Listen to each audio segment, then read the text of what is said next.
PodCastle, episode 788 for Tuesday the 23rd of May 2023. An Anklet Broken by Chaitanya Murali, read by M.L. Krishnan and rated PG-13.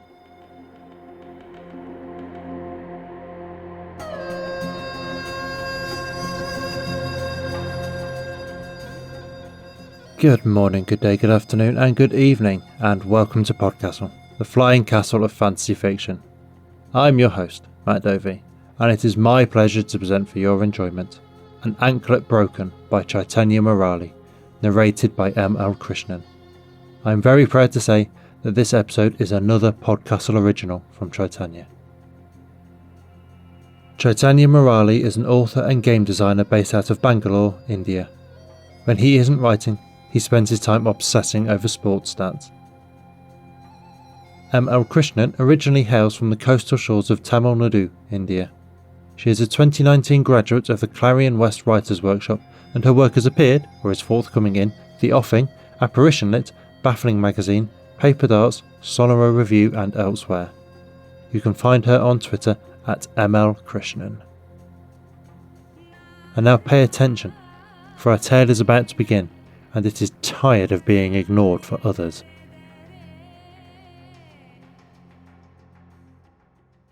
An Anklet Broken by Chaitanya Murali. Read for you by M.L. Krishnan. There is a man I am meant to love. He is the son of a sea merchant, wealthy and well-connected, a friend of Karigalan, the Chora king. And this man is my husband and a wastrel. A sin it is for me to say these words, think these thoughts.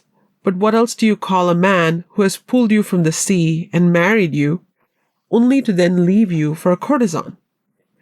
Who bears a child on that courtesan, only to then leave her on the suspicion of her infidelity and come crawling back to you for forgiveness? Please, Kannagi, I was wrong to leave you. I know this now. The gods have punished me and left me destitute. I know now that I cannot live without you. Will you take me back? Left him destitute? Please, I cannot go back to my family penniless. I cannot bear that shame. What of my shame, Kovalan? Does that mean nothing to you? But my mouth smiles, the expression warm and genuine, a beacon for this beleaguered cretin. Of course I will take you back. You are my husband, are you not? I reach down, unclasp the anklet around my right leg, and hold it out to him.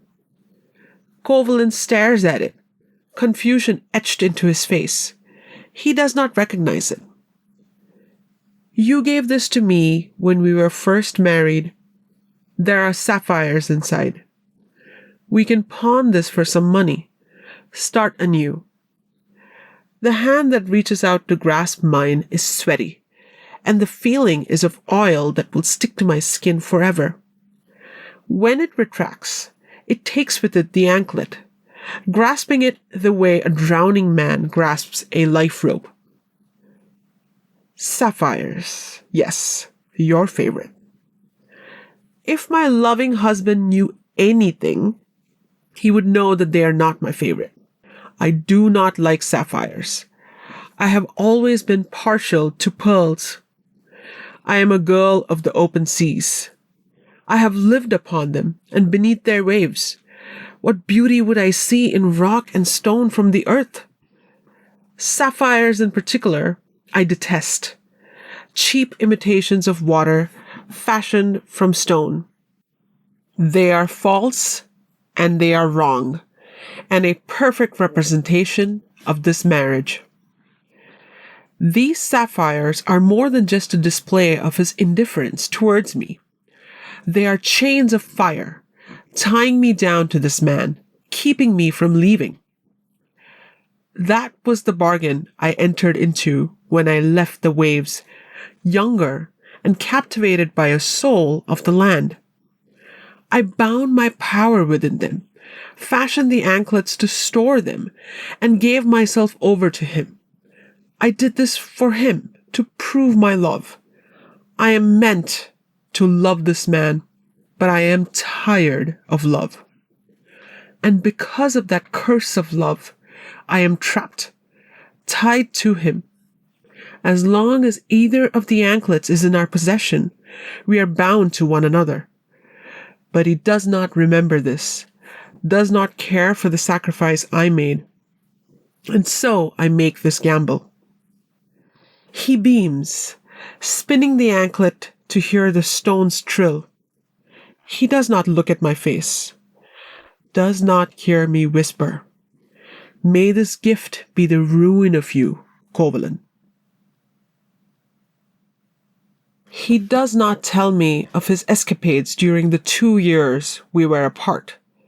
He has sense enough not to do that. But the stories are easy to find. They are everywhere in Puhar. My dear loving Covalin had spent all of our wealth on Madhavi. He had given her lavish presents and lost himself in her beauty and her grace. Their love had been the talk of the court. Their child was already prophesied to be of unparalleled beauty. They had everything. Then came the festival of Lord Indra, the king of the gods, a celebration of his grace so that his blessings may continue to pour over the Shora kingdom. And on an occasion that even the gods open up the heavens to witness, what did my husband and Madhavi do but exchange poems accusing one another of infidelity? I must admit, I laughed until tears ran down my cheeks when I first heard of this. And even now, when Covalin lies prostrate at my feet, begging for forgiveness, there is a part of me that wishes to do nothing more than laugh. But this is my duty, the yoke to which I have been chained. He is the hapless victim, a boy seduced by the wiles of a vile woman, and robbed of all his worldly possessions because he was lost in his passions.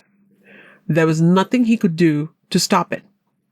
And if I refuse him now, I am the villain, a shrew who cannot forgive her husband, to whom I am bonded for life, for minor transgressions. I will not be seen as the villain in this, and if for that I need to play this role a little longer, then so be it. Please, don't close the door. A woman stands before me, a small child swaddled in expensive silks held in her arms. Madhavi. Red rings her eyes, though there is an angry set to her mouth that tells me she hasn't been crying for the loss of my husband. Covalin isn't here. He's gone to find supplies for our journey to Madurai, I tell her. Good. I'm here to speak with you. He has been taken under her spell. She's a temptress descended from Urvashi herself, to beguile men and lead them astray. She's the reason he left you. Friends, my mother, everyone had told me that Madhavi had bewitched Covalin to steal him from me. She was the one I needed to direct my hate towards. And yet, there's something in her eyes that speaks to a kindred spirit. One tired of being blamed, one way or another, for a man's faults. I let her into my house. We sit on opposite ends of a divan, me fiddling with the tassels on a cushion, and her placing the sleeping baby on the couch and covering it again with the silks. Would you like something to drink? I ask. She shakes her head. I didn't know about you. Not until he left, she says, without preamble. Why would he mention me? I ask, when his head was full of you.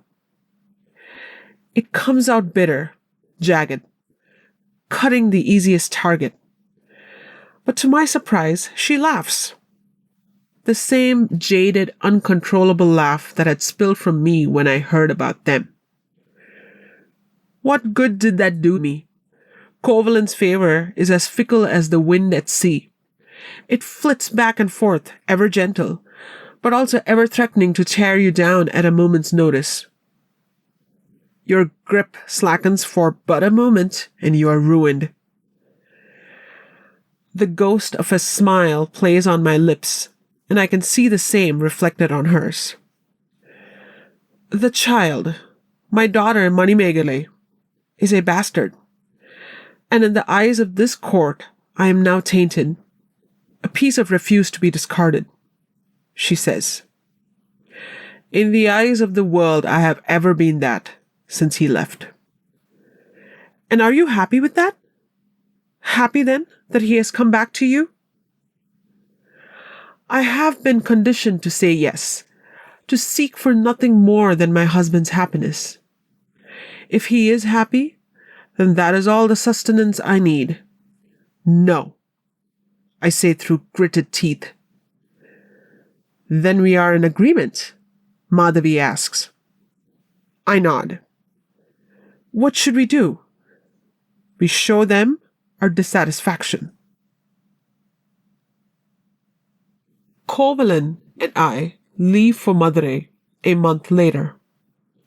I told him nothing of my meeting with Madhavi, which had ended long before he returned home, having found some toddy while out preparing for our travel. That preparation consisted of a cart covered with cloth and 2 bulls, both of which seemed distinctly unimpressed with Kovalan. We pile what meager belongings Kovalan hasn't pawned away in these past weeks into the cart and climb up in front to leave behind the only home I have ever known.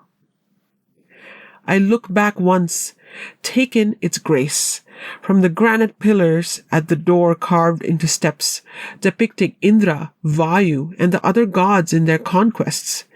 Then my gaze sweeps over the threshold and beyond, where the dawn light still faintly illuminates the frescoes that line the walls. Carvings and paintings I had commissioned, that I had overseen, and I have to leave it all behind to cover for his shame. My eyes settle on the mirrored murals of Kali and Durga, goddesses of vengeance and war, and I see in their fierce countenances the divine approval for what I am going to do. He presents his sweat-glistened back to me now as he takes the reins, and we begin moving away from the house. I think madly to stab him and then run back into the safety of my home. But I will not be named a wife maddened by jealousy and ruled by her passions. I will not give him that power over me. And so I settle in beside him and wait. Raja Karigalan, my husband's once friend, has provided him one last boon. He has purchased a small plot for us in Madurai, on the banks of the Vaigai River. A place for us to build our new life once Kovalan pawns away my anklet. It is the king's way of bidding Kovalan goodbye, for with this outburst at the festival of Indra, coupled with his debt, Kovalan has made himself unwelcome at the court of the Choras. And so, Kovalan leaves me at the plot with the bulls and rushes to the market to find a broker to give the anklet to. I have some time now, so I tie the bullocks to a grazing post and go down to the riverbank. The Vaigai is this city's lifeblood, a river formed from the locks of Lord Shiva's hair and sacred to the people here. I step into its waters, let inquisitive fish come to nibble at my toes. But it is not the sea, and its tepid flow cannot compare to the rush of the waves out in the open waters. For Kovalan, this is a fresh start. For me, it is a curse that drags me further away from what I love, further from my power. With him, I have been shamed and scorned, or pitied, then held to blame. But this is the worst of Kovalan's crimes against me. he has left me landlocked. The water bubbles around my legs, stemming from the one that bears my remaining anklet. I pull my foot from the water, see the gold there glow bright as the sun. When it fades, a new pattern has been carved into it. A woman with red eyes carrying a man's head, dancing in the heart of a drowned city. Kalima seeks vengeance on my behalf. The evening bell draws me from this revelation. Time is short if things go to plan. So I hide the anklet beneath my skirts and rush into the Lotus City. Madurai is built around a temple to Meenakshi, the goddess of harmony and nourishment. The city's blocks unfurl around the temple complex like the petals of a lotus, encompassing everything up to the river. And there lies the true humiliation in Karigalan's gift to us. Those with wealth and power, such as we had been, have homes just outside the temple's outer walls, and the further you live from the temple, the lesser your status within the city. Karigalan has bought us a home outside the city, making us outcasts to Puhar and Madurai both. It is a grave insult, and that insult is what has spurred Kovalan into furious action. It is also the most beautifully petty punishment for the embarrassment Kovalan cost the court. If only I was not also included in its ambit. But I am only a lowly wife to the man who has shamed the king and bespoiled his favorite dancer. Why would I be considered when doling out manly justice?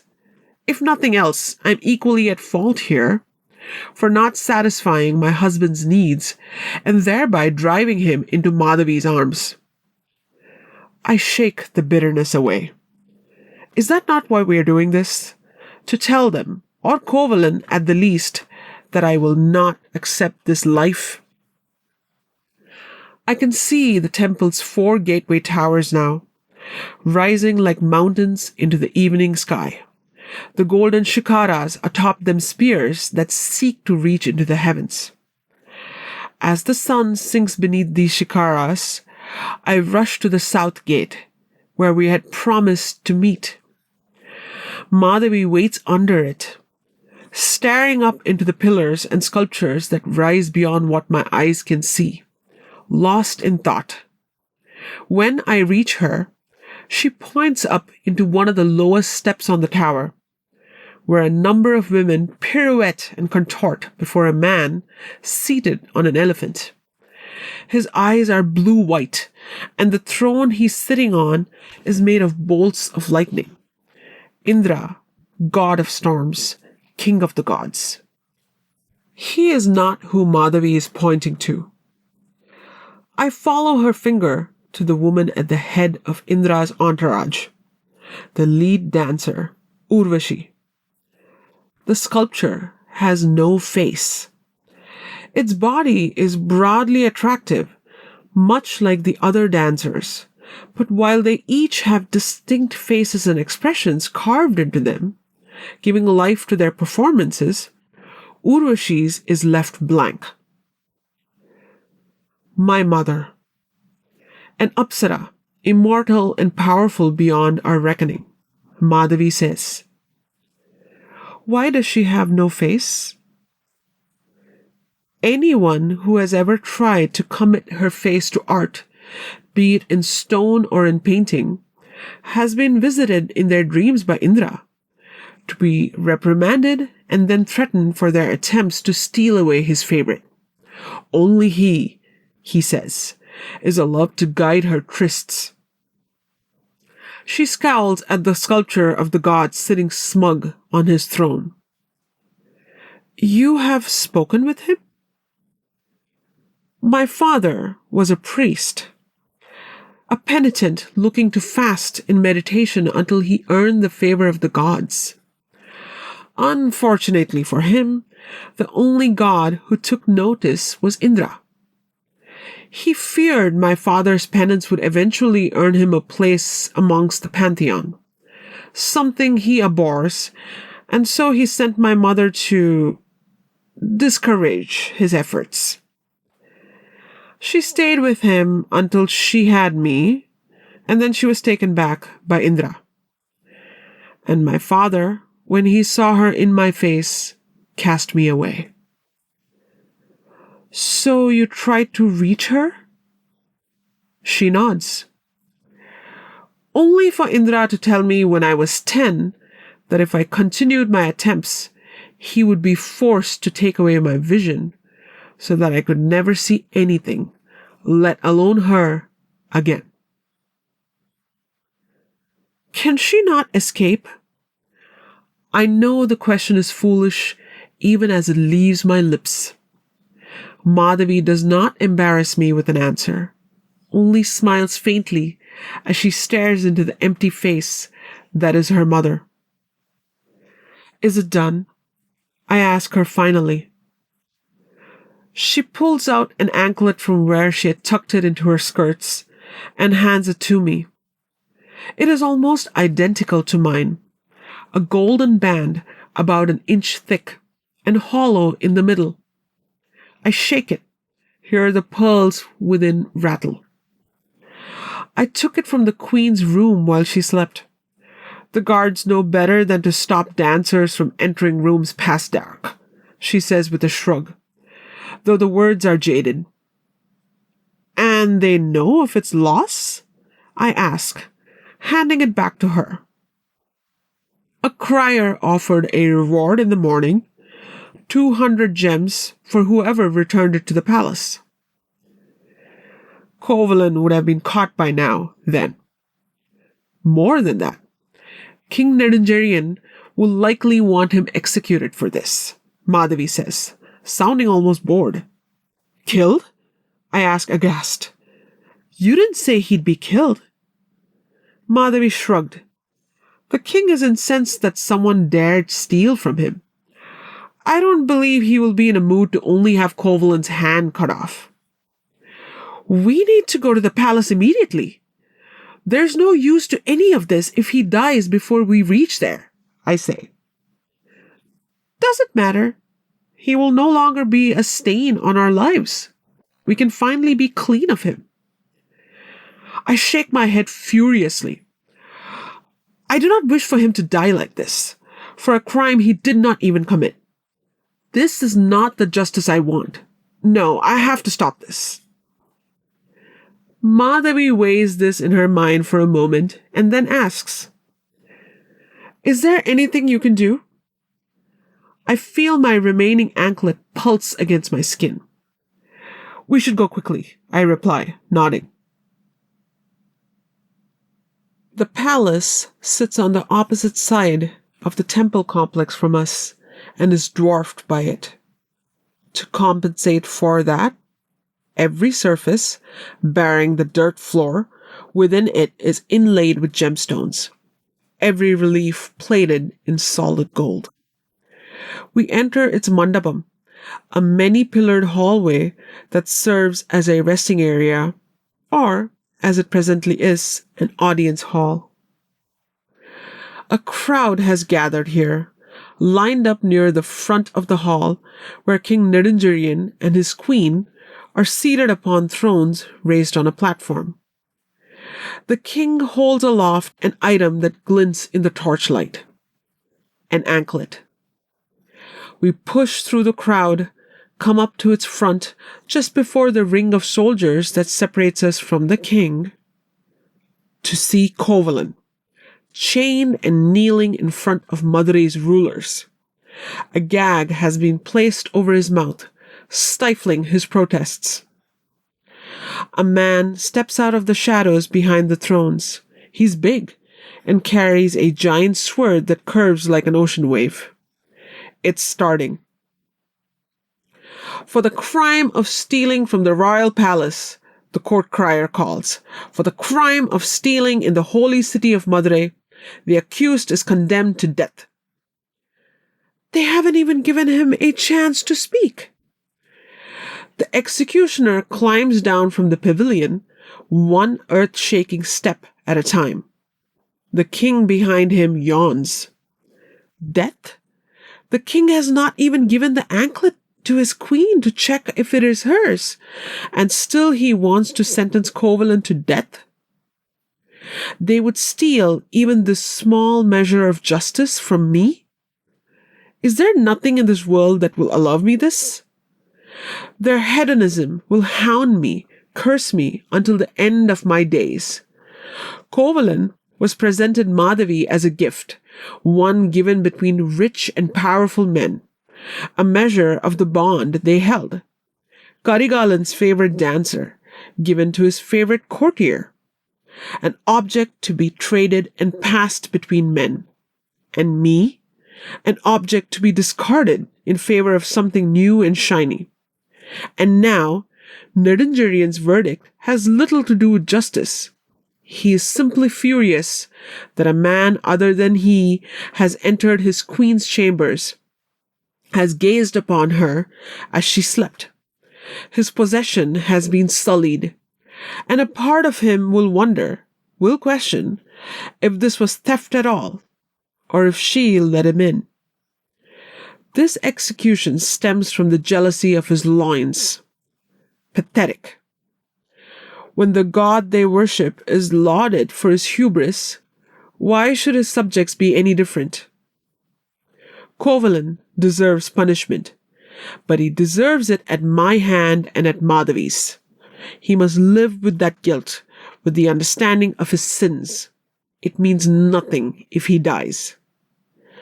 Behind these rulers, I see looming the figure of Kali, my patron, one hand holding the severed head of a man and another pointing down at my feet. The anklet, my remaining anklet, grows warm against my skin, possessed by the will of a wrathful god. There's your answer. Break it and let my rage consume all those who have made you suffer. And now I can finish what I began. I will not be the cause of Covalent's death, and I will free myself of the shackles he has placed on me.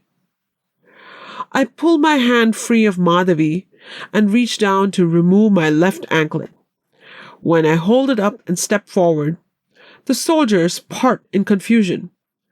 The executioner stays his blade, unsure as to how to react to my appearance. "Who are you?" the king asks. His eyes flit between my face and the anklet raised above me. "This man is not yours to punish," I say. I feel Kali's will surging within the anklet like the rush of water through rapids. The time has come for me to break it, to reclaim what was mine. He waves for the guards, but they do not approach, cannot approach, while Kalima's glare is focused on them.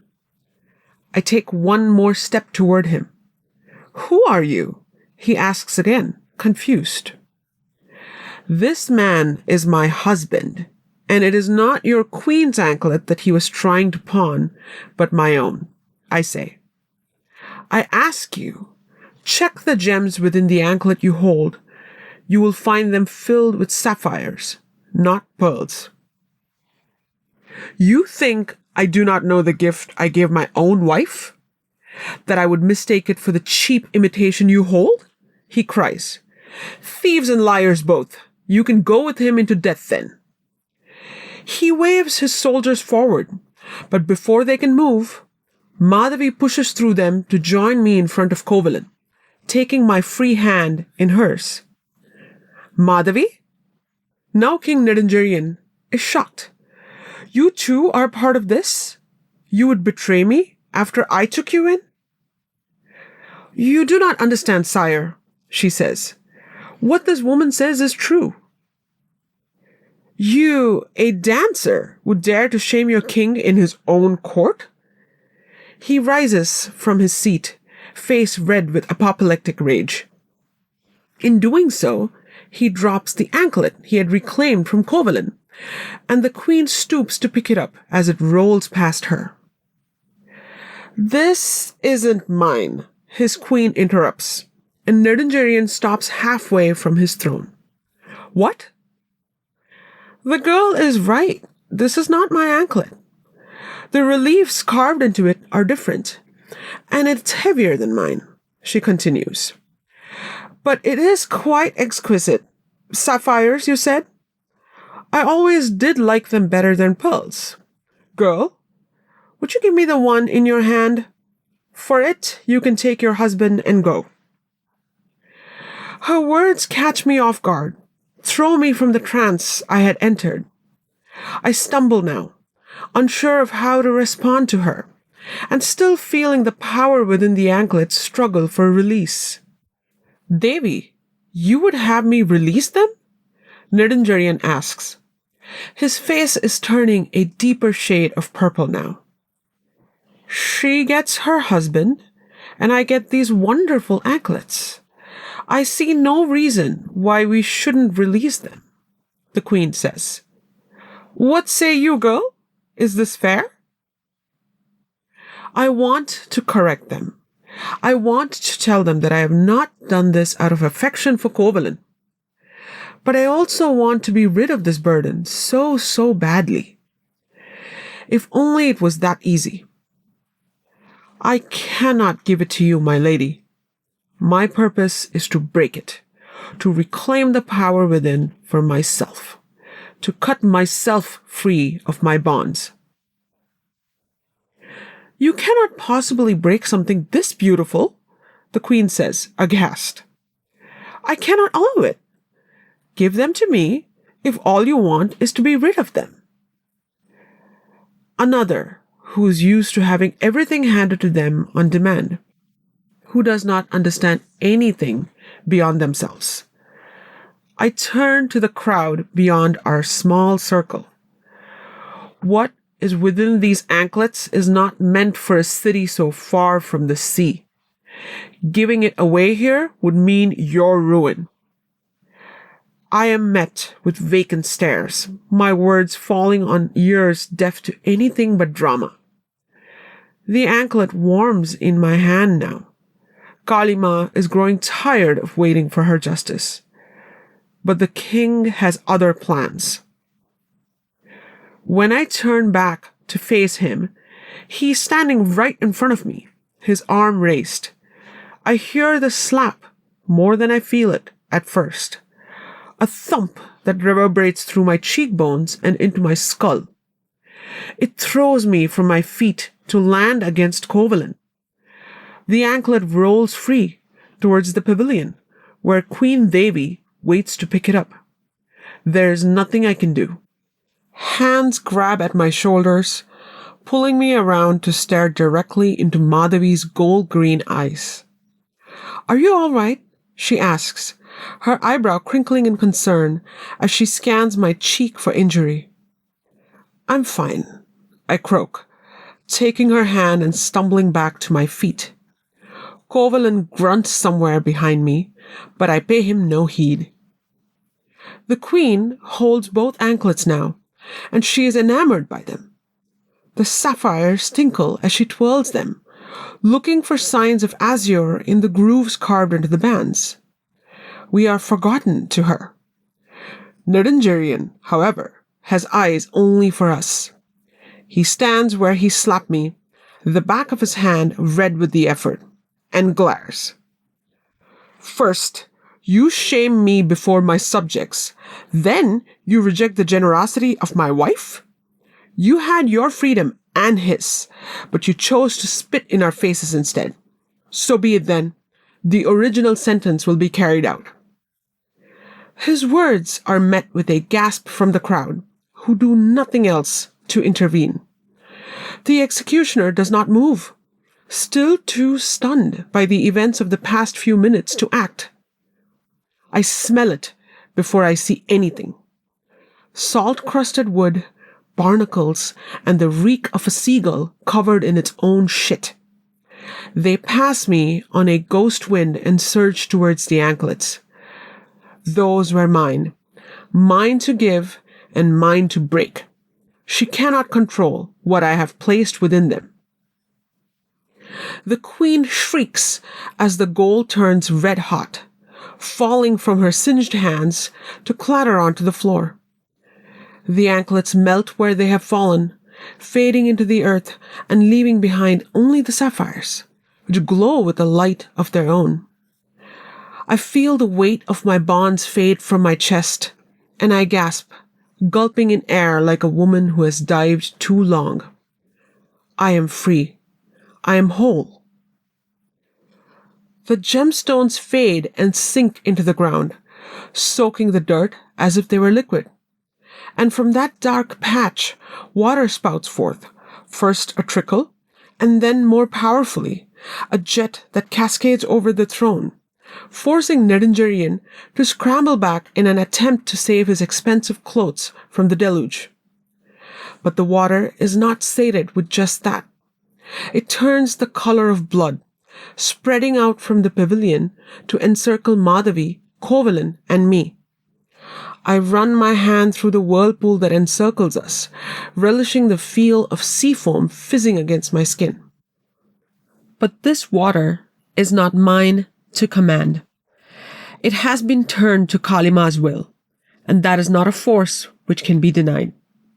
It pushes outwards from us, the whirlpool expanding towards the 1,000 ostentatious pillars that line this room, and soon the entire hall is submerged. From there, it will spread to the whole city. Nothing can quench her anger. What will you do, king? If you run, you will survive, but all your wealth will be lost. If you go for your gold, who knows what will happen? I cannot help but taunt him now, for all he has said to me. Shame commands Nedingerian's face now, as both he and the queen run deeper into the palace to claim what they can before it is all lost. Good riddance to them. A path is opened for all to flee, to gather what they can and run from Madurai. All but one man. And then, within the peace at the heart of this vortex, I turn finally to my husband and undo the gag placed over his mouth. Kovalan has seen better days. It is evident from the welts and cuts that cover his skin that his punishment for our crime has been underway for some time already. But his face now is a strange mix of fright and pride. Both of you came for me? He asks through puffed lips. We could not let you die, Madhavi says, and Kovalan's eyes widen. He presses his face to the dirt floor, and his back heaves with his sobs. When he picks himself up, there are tears running down his face. To have two women so devoted to me that they call the seas to my rescue. He throws his arms up into the sky. Praise be to Indra for the loyalty of my women. I cannot keep up my charade. Nor do I need to, I realize.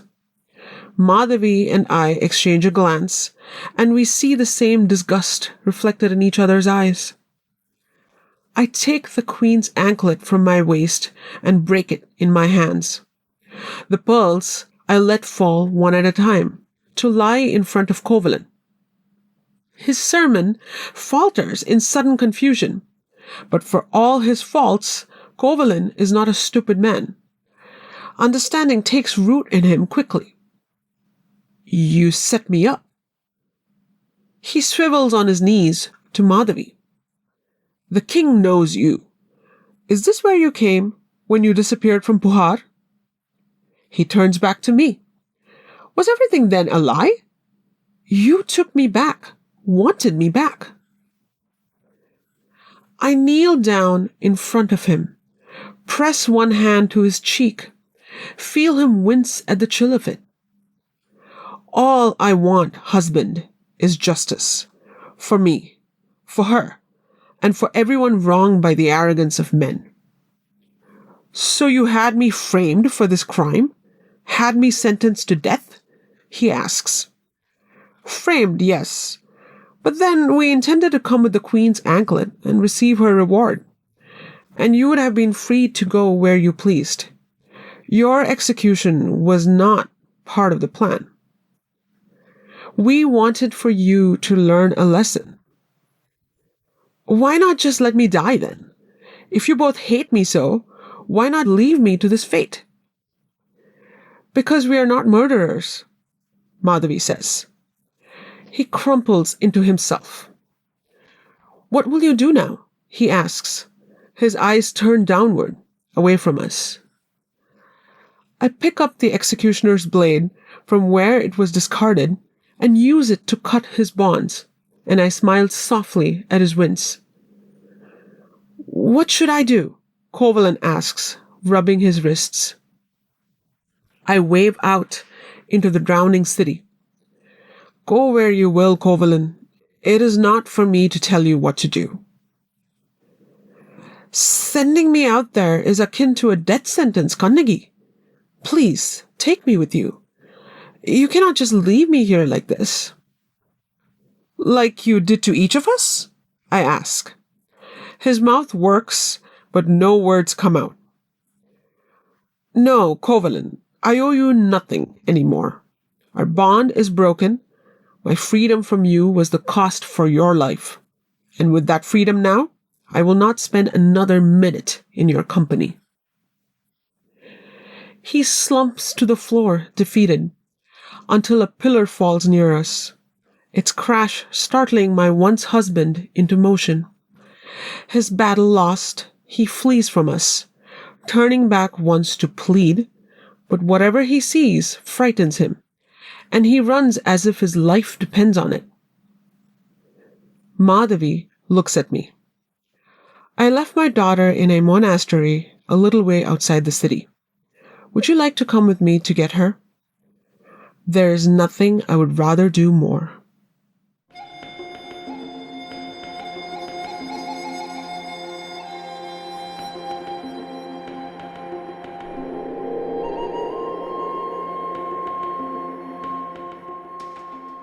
And welcome back.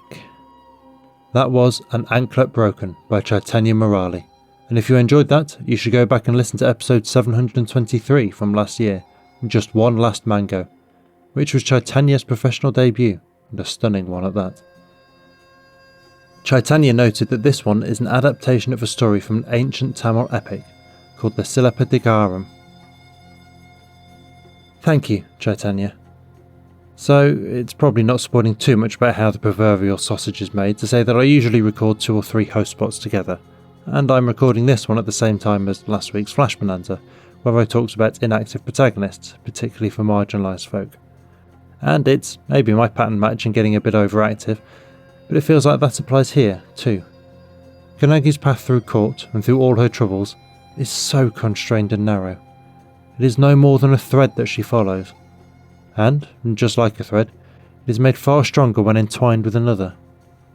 This, to drift away from the story itself for a moment, is what allyship is, entwining your thread with those for whom it lays in a sole and slender path. And there may be times when walking that path becomes exhausting and difficult for you too, and you are tempted to step away. But think, then, of those you chose to walk alongside, who can't step away, who have only this single path. In this story, it is very much the enemy of my enemy as my friend, and that is what binds Kannagi and Madhavi together. But those of us who bear more privilege in this life, and can be more active protagonists, can make a choice on where we entwine our threads. Choose carefully, and with courage. That was our show for this week. On behalf of everyone at PodCastle, your co-editors Shingai and Jerry Kagunda and Eleanor R. Wood, assistant editor Sophie Barker, audio engineers Devin Martin and Eric Valdez, forum moderator Ossicat, and our many wonderful first readers: Aidan Doyle, Andrew Cahoe, Craig Jackson, Amalia Harrington, Julia Patt, Caitlin Zavanovich, Kieran Kalsaini, Ryan Cole, Sarah S. Messenger, Shrikripa Krishna Prasad, Tava Nova, Tierney Bailey, Zeev Wheaties, and myself, Matt Dovey. Thank you for letting us share another story with you. The legal bit. PodCastle is part of the Escape Artists Foundation, a 501c3 non-profit, and this episode is distributed under the Creative Commons Attribution, Non-Commercial, No Derivatives 4.0 International License. That means you can share it, and please do, but you cannot sell it and you cannot change it. If you want specifics, check creativecommons.org. Our music is by Shiva in Exile.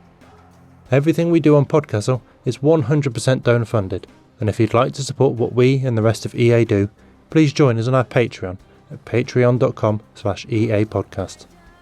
Prefer another method?